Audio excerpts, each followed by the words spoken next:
இந்த வீடியோவில் நம்ம மரபு பிழைகளை தான் பற்றி பார்க்க போகிறோம். பறவைகளின் ஒலி மரபு: ஆந்தை அலறும், குயில் கூவும், மயில் அகவும், காகம் கரையும், கோழி கொக்கரிக்கும், கிளி பேசும், சேவல் கூவும், புறா குணுகும், கூகை குளரும். விலங்குகளின் ஒலிமரபு: புலி உருமும், சிங்கம் முழங்கும், யானை பிளிரும், கரடி கத்தும். தொகை மரபு: மக்கள் கூட்டம், ஆதிரை, ஆட்டு மந்தை. கூட்டப்பெயர்கள்: கற்குவியல், பற்கட்டு, ஆட்டு மந்தை, பழக்குலை.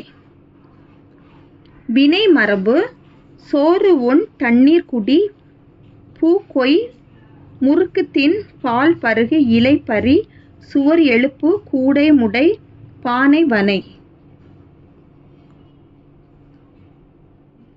தாவர இலை பெயர்கள்: ஆல், அரசு, மா, பலா, வாழை இலை, அகத்தி, பசலை, முருங்கை கீரை, அருகு, கோரை புல், நெல் வரகு தாள், மல்லி தழை, சப்பாத்திக்களி தாழை மடல், கரும்பு நாணல் தோகை, பனை தென்னை ஓலை, கமுகு கூந்தல். அவ்வளோதான் இந்த வீடியோ. தேங்க்யூ.